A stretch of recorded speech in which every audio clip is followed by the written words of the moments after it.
I started all this, I was using a IR Defense Hunter Mark II 35mm, which is a 2.5 power scope, and I would hold that in front of my face while trying to drive.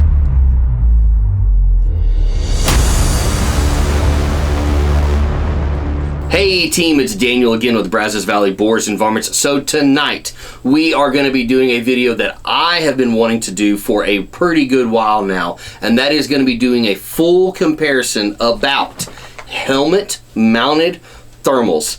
Guys, ever since I started doing this has really upped my game. It has made me so much more efficient as a hunter. I have loved doing this, and this just brings a whole new world to thermal hunting that you just don't experience unless you dive real deep into it. But the hard part is there's so many different options of what to do, what to buy, how to get into this, where should you start. And because I focus mainly on the thermals, I want to do a deep dive into these thermals. And so to help me out with this, I have my good buddy Homer. Homer comes from the military world, and he was mainly using night vision whenever he was serving this country, and so he does have a lot of experience wearing helmets from that side of his life. But I've known Homer for several years now, and he's one of my best friends, and he's been one of my best go-to partners out in the field. And really, whenever we talk about any of this kind of stuff, I really wish that we had been recording all of those videos. And so I knew when I wanted to make this full thermal comparison video that I should do this with him sitting right here. So guys, let's just dive right into this. So first off, I want to talk about the things that helmet mounted thermals actually get you. And the first thing that I really love about any of these is that it takes a scanner and now makes this scanner hands-free. So you don't have to have any more of this, holding this scanner up to your eye as you're trying to move throughout the world. Now, as I say that, there's obviously a demographic of hunters that kind of don't need this at all, and that's going to be box blind hunters. That's going to be guys who just sit down in a spot. You make your stand and you're not really going to be moving around. If that's the case, then doing the helmet game probably isn't going to be what's for you. But if you're a mobile hunter, the way we do it, we're riding stock. Yeah, we're riding around on vehicles, typically my golf cart or some kind of side-by-side ATV, something like that. That's where these really shine. And so if you're going to be doing that, this is so much better because, again, your hands are free to do whatever it is that you need to do without having it tied up by this scanner. And then also, you still get to see everything that you want to see, again, with your extra hands being available. So Homer, before I jump into any of these next ideas or topics or things, is there something you want to jump in and talk about on this? Well, so you kind of hit it on the head earlier when we were talking, when you mentioned that this frees up a hand. Yes. The freeing up a hand thing isn't nearly as important to me. So coming from PVS 14s, one of the things that we say to each other a lot is I have such an enhanced field of view that is permanently hooked to where my face is looking. Right. So however else that you could be hunting in thermal, be it just a rifle-mounted thermal or a rifle-mounted thermal in a handheld, whatever the field of view is of that thermal optic, you then have to purposefully point where you would like to look, whether it's pointing the rifle or pointing your handheld, and you have to then follow your hand around. That's where you're looking. Once we put all this stuff on our face, then just wherever my predatory natural face is trying to look, thermal's already good there. Right. Night vision's already there. So that to me, the enhanced field of view and enhanced situational awareness is why we would do helmet-borne anything, whether that's thermal or night vision or both. Okay. Sure. No, that all tracks great. Now, and again, so like we've already talked about, this here is a PVS 14. So on the table, we don't even have this is just here for an example as reference size, so that way you can see that all of these are of a similar size. Now guys, I am not going to go into all of the detailed specs about all of these. I'm not going to tell you the exact weight in ounces of every single one of these, because you know how much they weigh? They weigh the right size, the right weight for what you should be wearing on your face. How many inches is this length by width? They are appropriate for the right weight, length and width that you should be wearing on your face. They all fit, they all work. So I'm not going to just bore you with those stats. Go check out the websites where each one of these come from. But there's so much more rather than just getting hung up on a couple of ounces, right? Now, that being said, 2 of these are actually discontinued. This one is the iRay Mini MH25, and this is one that I used to own, but I sold it to a very good buddy of mine, and this is still a rock star of a unit because this is a 640, which honestly, guys, everything on this table is 640. We're not really looking at anything that's in 384 for the purposes of this video. So this is a 640. I wore this for a couple of years until I finally, upgraded to something different. But this was my go-to and I really loved it. Now, I say that this is discontinued. This has actually been given an upgrade by iRay. There is now the iRay Mini MH25 version 2. So that one's discontinued. Before I even move on to the next ones that are on this table, let's also talk about how I mentioned 640, and I don't want to use or talk about 384s. I had a 384. It was the Fleer PTQ 136, whatever those numbers were, and I was real excited about that whenever it first came out. But for how much driving we do, just especially in these open cornfields, and we are sometimes just flying across those, that 384 image just bouncing around in front of my face, it got real ugly real quick. That was also 7 years ago, 384? Probably. I get it. The way image smoothing and all that stuff has progressed in the algorithm, and how much nicer a 384 looks today than it does 7 years ago. Right. That's not to say that 384 probably couldn't work. That's to say that it would be an apples to oranges comparison of all of the stuff that we do have on the table. So, so sure, but at the same time, the only 384s that are available on the market right now in helmet-mounted thermals are the iRay Mini 19, and now you're starting to get like a really small objective lens, and then also, and that one's, the Mini 19 comes in at $2,500, and then there's the Ricoh Micro RL25 384, but that's a 2-power base mag. So that's... Again, kind of goes against what you just talked about, that wide field of view that you're getting from helmet-mounted devices. All of these are 1 power. And if you're going to be doing helmet stuff, like driving things around, and now mind you, obviously you can't look through glass with thermal, so we're not driving our trucks around or anything like that. But I've driven a Jeep wearing the helmet with the windshield down, driving on the ranch road stuff. And obviously, most of my hunting is out of a golf cart, so like that's all fine. I can do all that, but I still like 1 power is gonna be where you want that at. So the other options are either really small lens, or it's not the right magnification for what we want to be doing.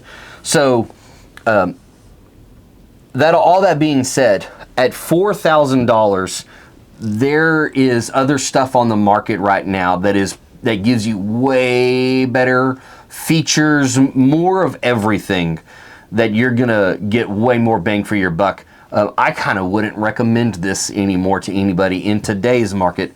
Now, another one that is a great unit, and I need to thank Alex for letting me borrow this. This is his AGM Sting IR, or a lot of people call it the Stinger, but also again in 640. So, let me back up a little bit. This one is only helmet mounted. It doesn't do anything else. You can't mount it on a weapon. There's no crosshairs. It is literally just a scanner, whether it's on your on a J-arm, a bridge, on your helmet, whatever that is for your helmet, or in your hands. This is only a scanner. But when we go over to the AGM Stinger, and I don't know, I'll just call it the Stinger, not the Sting IR. This is another great solid unit, but this is actually discontinued. And what happened is, remember back in May when there was the list of, and I have to reference my phone on this. Again, thank you, Alex, for sending me this article because I did not remember this.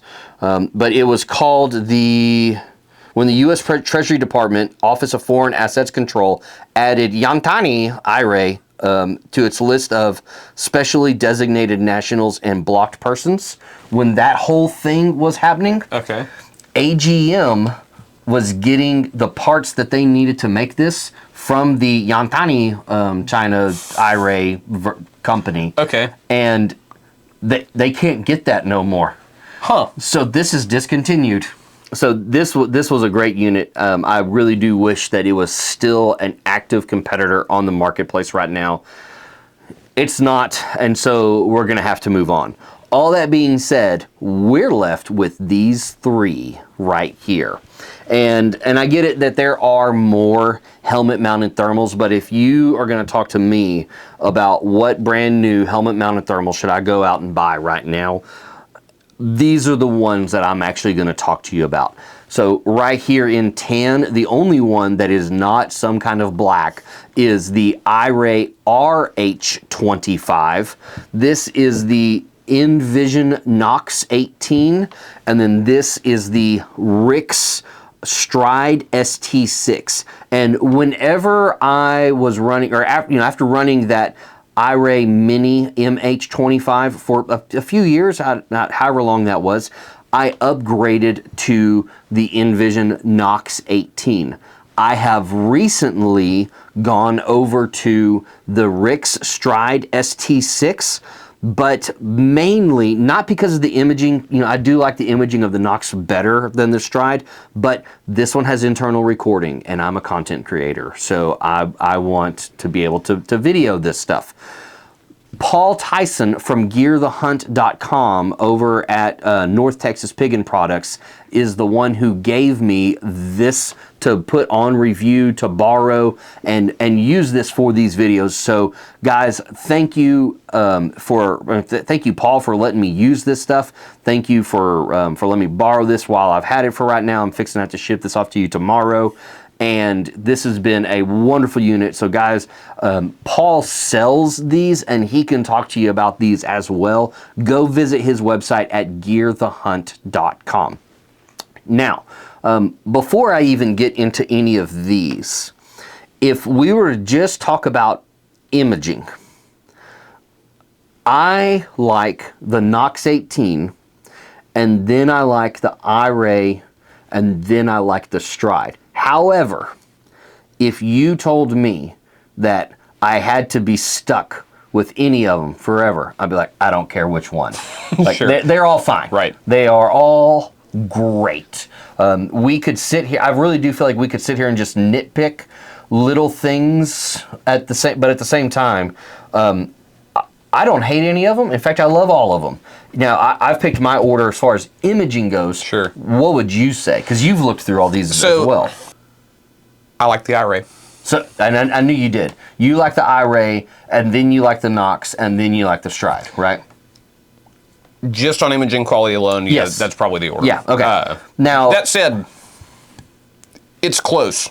oh, yeah. But like, to say it that way would be to say that I maybe don't like the imaging on the Rix. That is not what you're saying. The imaging on the Rix is actually really good. But Yeah. the longer you look at them, I think that the Nox is better and the IRAs is my favorite. Okay.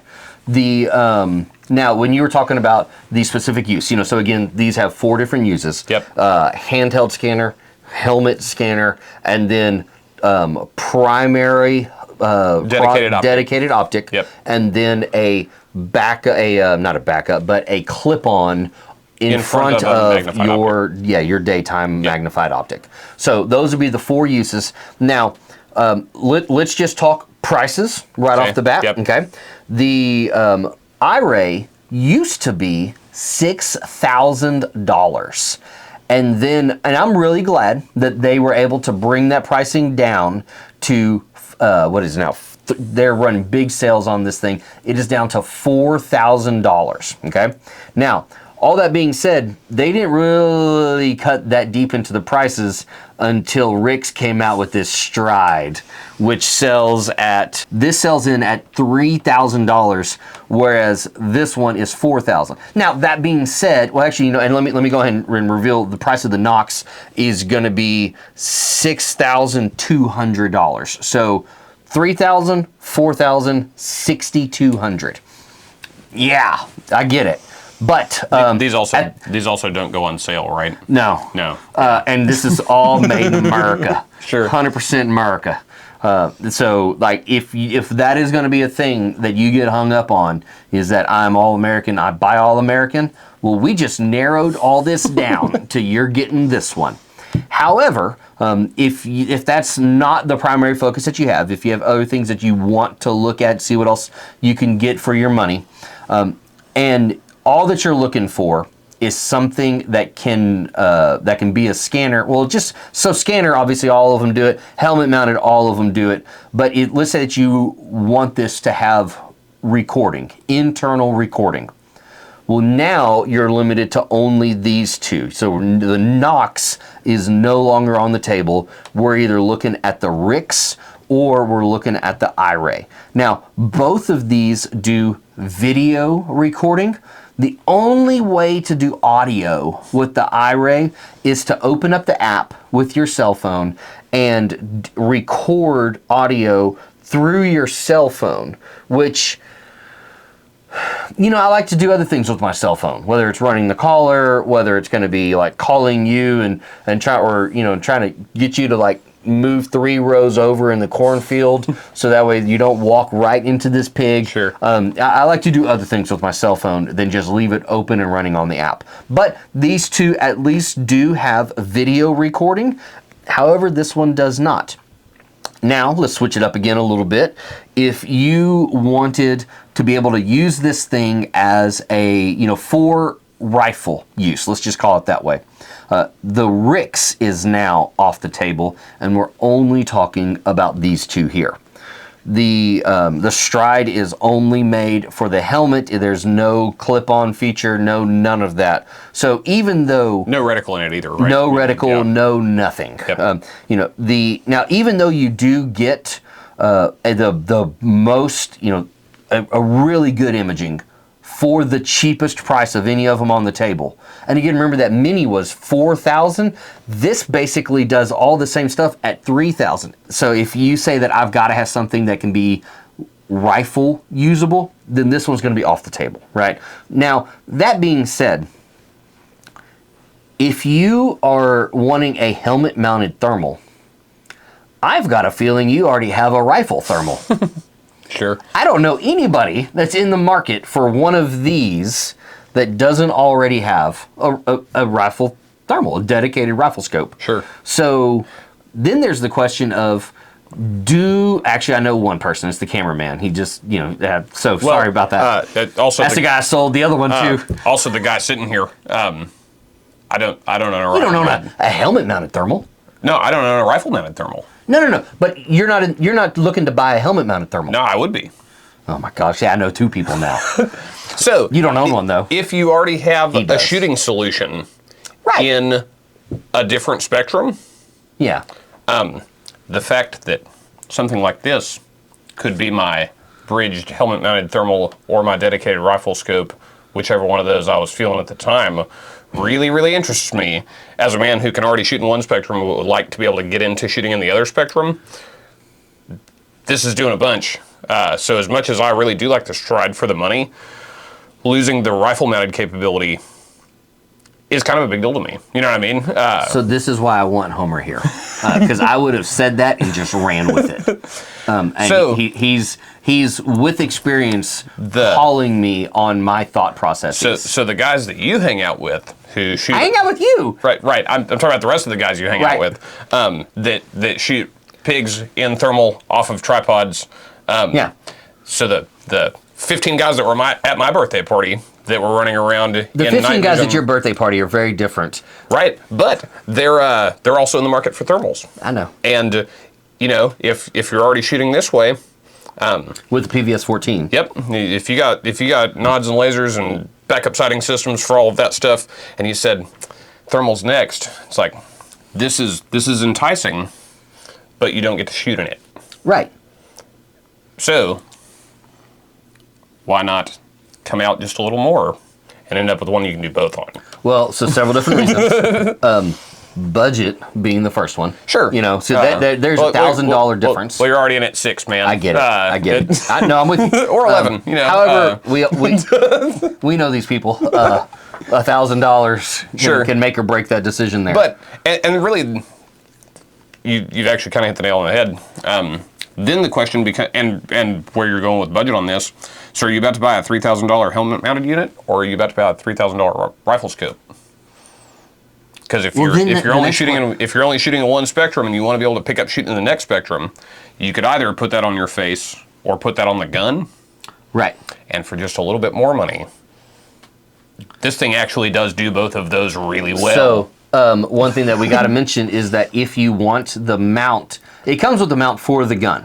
But if you want the mount for the helmet, that is a separate piece that you have to buy, but it mounts in the same place that the rifle mounts. If you want it to mount on the opposite side, that's a separate $400 piece that you have to buy. So this $4,000 unit, if you want to be able to use flippity flop back and forth in all the different ways you can use it, it just now turned into a $4,400 piece. Sure. That being, and then the extra 100, and I think it's like 140, I may be a little bit off on that, but then the 140 for the mount that this has to go to a dovetail to mount this onto your helmet, so that you're up to like another $500+ to run this right. So this just turned into $4,500. That being said, the Nox comes with the dovetail to go into your helmet on one side, and then it has the Picatinny mount on the exact opposite side. So you can actually do everything already real simply, whereas with this one, you got to buy added parts. So that actually happened to a customer of mine a while back when he bought his RL 25 384. Yes, the 2-power. Yep, he wanted it to be able to do handheld scanner, all that stuff, and he had to buy his mount too. And so, like, the price they're telling you, like, that's for it to be a handheld, and then that's to get the thermal, right? And then for it to be weapon mounted later after that. His was one of the ones that, like, he was using it in QD, so you had to buy both halves of the 1913 QD. Same deal. Because it comes with the thumb screw mount. The QD mount is separate also. Or on this one. Not that one, this one. So that is a thing to think about. And so, like, even if you are more worried about that extra $1,000 here, it actually goes up a little bit. At the same time, # worth it. So it's true. You end up with everything. Yeah, that's great. What's your gripe about this thing? Do I want to go into gripes? Because I got gripes on all of them. Sure. Well, I mean, that is, you know, we've talked about how cool this thing is and how you got to kind of spend a little bit more money than it actually advertised, but that this to me is the all-around winner. Okay. But well, yeah, you get to do all the things for a reasonable amount of money. Right. Because unless you're going to buy yourself this one and then a Talion. Sure. And now we're talking about if you're going to buy this and a Talion, you could just as easily have purchased the Nox. Now, also one difference between these two is this does not have a clip-on mode to be used in front of your daytime optic. So there's no collimation, there's none of that. It is either on your face, in your hand, or a scope, a dedicated scope. There is no clip-on feature to it, whereas this one does do all 4 capabilities. This lacks clip-on. So now, that being said, you know where I go with this. Every scope I own almost is in a QD mount. So just QD off the rifle scope and put this one on there. Also, if you are going to use this as a rifle scope, Are you actually going to wear it in front of your helmet first and then go there? Because what I've been doing right now, and I get it, I know I'm different, but I've been wearing the ricks in front of my face while going around the cornfields, but because I want that wide field of view, because I own this one, I don't own that one, I've been running this one, and it's just stayed on the gun the entire time. You're essentially using that one like a thermal yote. Absolutely. Yeah. Hell, with the exception of the last couple of pigs I shot with that. Yeah. But both nights in the cornfield is where I ended up running the whole time too. Right. So, $3,000, no rifle use. Right. $4,000. 45. Plus another like 500-ish of add-on, so $4,500-ish. Mm-hmm. It does everything. $6,200. It's already set up the right way, but it just you can't do a clip-on feature of it. But it's made in America. And solid made in America. Now, another thing I do need to bring up, I don't know anybody who uses a thermal as a clip-on. Unless you're fixing to tell me 3 people I know that do that, I don't actually know anybody that does that. So I know one guy that does. I know you know one. And when I end up with this, you'll in fact know 2 guys that do that. So I know I'm totally doing it. Okay. This is also one of those things where when almost nobody is doing it, it makes you wonder why almost nobody is doing it.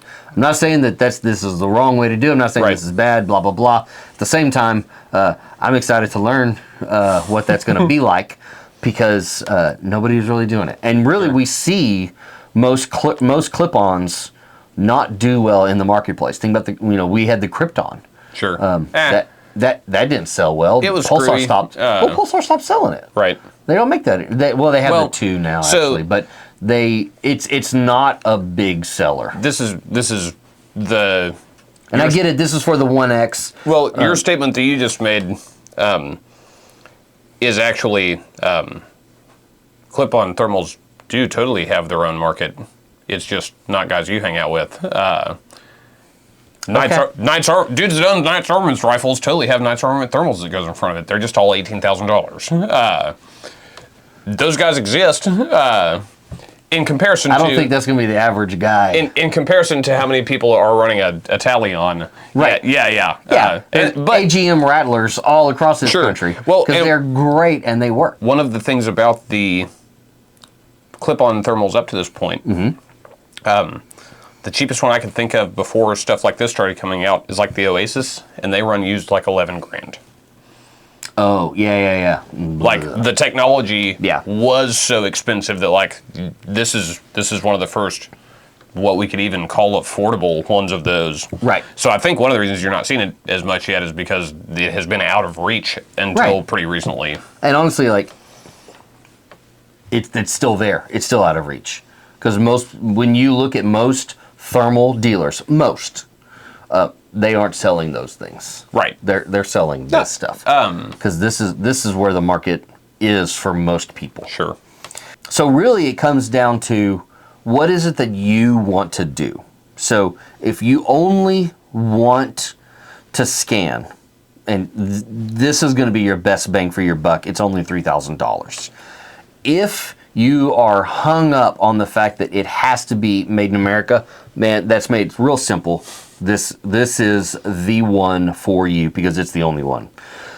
If you say, I've got to have it weapons mountable, well then you do have 2 different options that are very similar, but one of them is $6,200 made in America and doesn't have the clip-on capabilities. The iRay RH25 does everything that you could ask a helmet-mounted thermal to do, And it actually does some other cool stuff. It's got it tells you, it's got the compass inside of it. It's got the pitch. The whole HI heads-up display thing, yeah. It's got all this extra additional information built into it that if you are of a tactical mindset and wanted to be able to just look in your heads-up display and see which way a cardinal direction is, done. None of these other ones have that. If you want to know what the pitch is down that hill in the hill country, it's in your heads-up display. It's got a bunch of other really cool features. It does have some things I don't like, you know, and that's going to be more covered in the full review. Like, I really do wish it had a USB-C for the data instead of that 7-pin cord that you're only going to own just for this one thing. And when you go take it on trips, you're going to leave it at home and forget about it. So I really do, but you could always just use the app, right? Whereas Envision doesn't have an app. Rix does, but it can't go but it can't go on a rifle. So we do have a history of how we got here, and where we are right now is a great place. These are some great options. There are things I love and things I'm just not excited about on all of them. I have things that I do wish I would see on the version 2 of all of these, right? But if you're looking for a helmet-mounted thermal, man, you've got some good and right now easy choices, because there's not 17 of them, right? These are going to be the 3 main options that you're going to look at, and so I think this video is going to be helpful. I hope it was helpful. Before we close this up, is there anything else that you want to throw in quickly about this? Nothing comes to mind. I think we did a good job covering what each of them kind of does and doesn't do. Mm-hmm. All of them run on 18650s. Yep. We solved the button top thing. That's a different video. That's a different video. So they all run off of regular 18650s. Different video.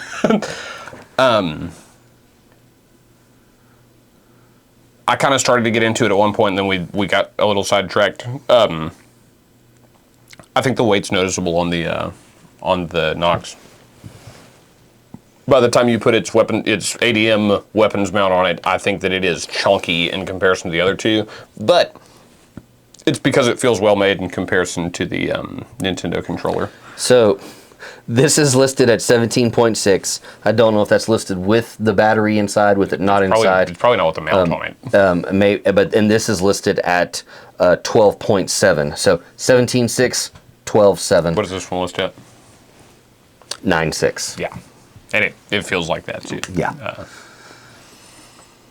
All right. I love these things, and again, they've really changed the way that I hunt, because it just, even though it is a complexity, again, it made things simple because these are great units. Anything else, bud? Nope, that's it for me. All right, guys. And I do have to remind you that one of the best parts about being able to use any of these is that it's always hog season. Bye.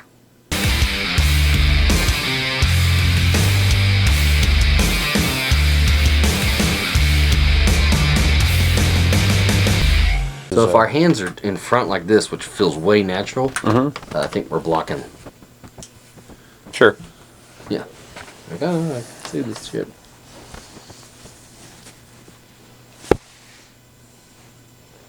Shut. I'm sitting here doing this too. What? I'm sorry. I can't help it. Whichever video that it was that he shot with Todd Huey in here. The interview video. There's like a third of the video where Daniel is putting his hand in front of his face. And it makes me want to punch babies. I didn't know what to do. We're recording, are we? Yeah. This is totally going at the end. Yeah.